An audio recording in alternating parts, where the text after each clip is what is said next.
afasta rapidamente. Outros peixes aparecem, mas sempre se protegem no meio da vegetação, onde não conseguimos entrar.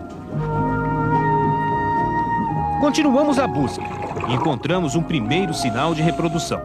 Essa área limpa com pequenos buracos serviu de ninho para a desova do tucunaré há pouco tempo. Mais 10 minutos de mergulho e avistamos outros tucunarés, que desconfiados mantêm a distância. Provavelmente estão procurando uma área para desovar e iniciar um ciclo de reprodução diferente de quase todos os peixes do país. A maioria dos peixes de água doce do Brasil pertence à classe dos reofílicos, ou seja, amantes da correnteza.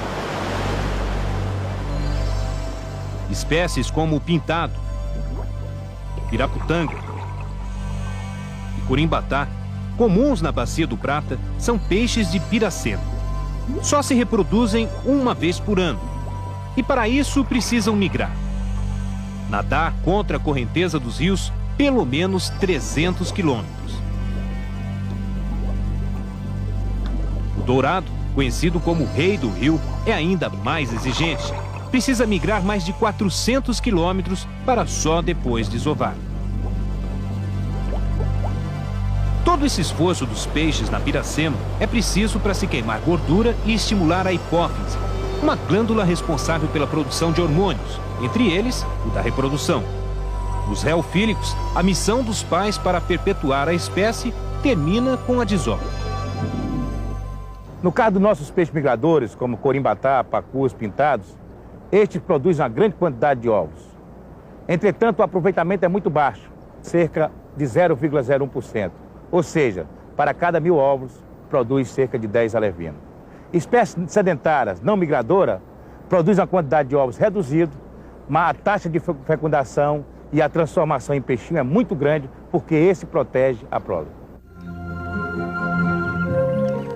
Já o tucunaré é diferente. Faz parte de um grupo seleto, o dos peixes lênticos, como o próprio nome sugere, de águas lentas, ou seja, desovam em águas paradas. O tucunaré se reproduz de 2 a 3 vezes ao ano e, ao contrário dos peixes de Piracema, não precisa migrar para isso.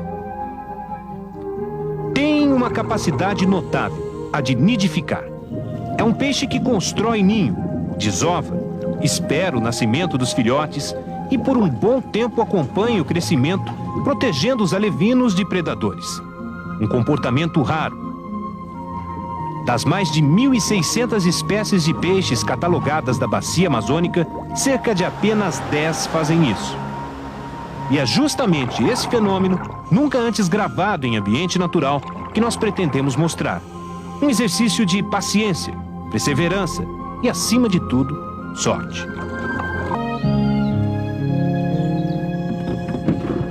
Bem cedo caímos na água. Procuramos agora sinais de desova.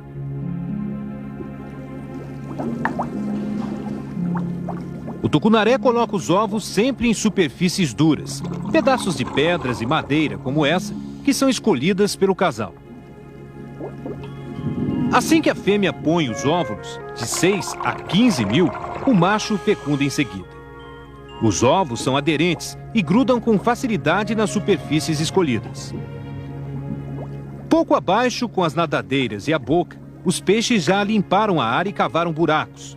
O ninho para onde vão as larvas assim que nascerem. Mais à frente, outra fêmea, como se estivesse de sentinela, denuncia uma desova. Pela cor amarela dos ovos grudados à pedra, dá para saber que são recentes. O ninho também já está pronto. Estudos científicos mostram que com a temperatura da água entre 27 e 30 graus, os ovos levam, em média, 70 horas para eclodir. É pouco tempo, cerca de 3 dias, mas para muito trabalho.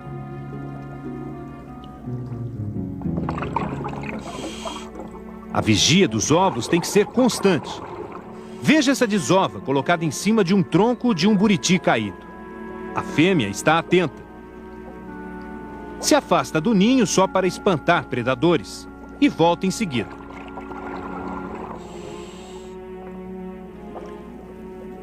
É um ir e vir constante.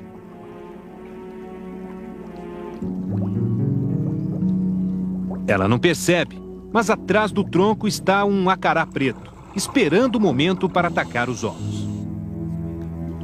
Como um ladrão, ele é sorrateiro.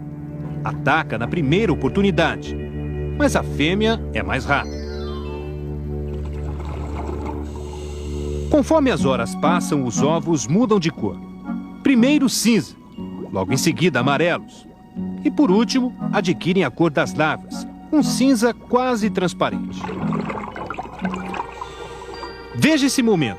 O primeiro ovo da desova está se rompendo. As larvas não nascem todas de uma vez, porque a desova é feita parceladamente. A taxa de nascimento é uma das mais altas entre os peixes e atinge, em média, 80% dos ovos. Estes outros, brancos, são ovos gourados. Abaixo, uma fêmea não se afasta do ninho. E não faltam motivos para tanta preocupação. O ninho tem milhares deles, larvas recém-nascidas. Milhares de peixinhos. No ninho, o início da vida vibra.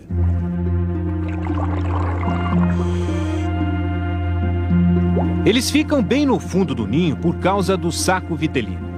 Uma bolsa com uma reserva de nutrientes que cada um deles tem para garantir a alimentação de 3 a 5 dias. Neste período, todos ficam no ninho se movimentando, se exercitando para em pouco tempo nadarem em busca de alimento. Está quase na hora do trabalho de proteção dos pais aumentar.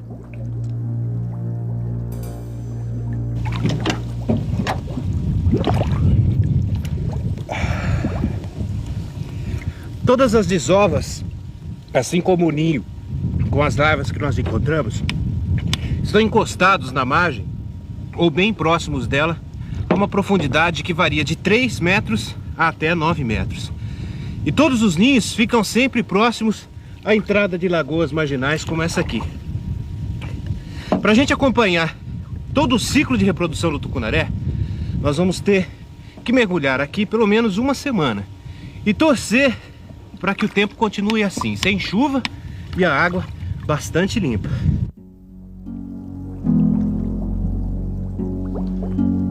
Os ninhos estão sempre cercados de predadores, além do acará preto, o elmas, jacundás, acarás e um dos mais vorazes peixes do Brasil, o pequeno, mas guloso lambari. Eles estão sempre esperando uma distração dos pais. Quando isso acontece, o ataque é surpreendente. Uma fêmea se afasta da desova por pouco tempo, o suficiente para um cardume de lambaris, como piratas do rio, atacar e comer todos os ovos em segundos.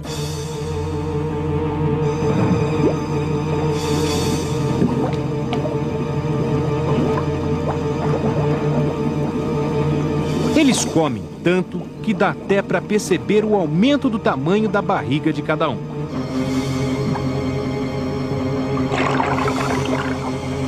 E o curioso é que o lambari é uma das principais presas dos tucunarés adultos. Voltamos a mergulhar no local do ninho onde a desova aconteceu sem problemas.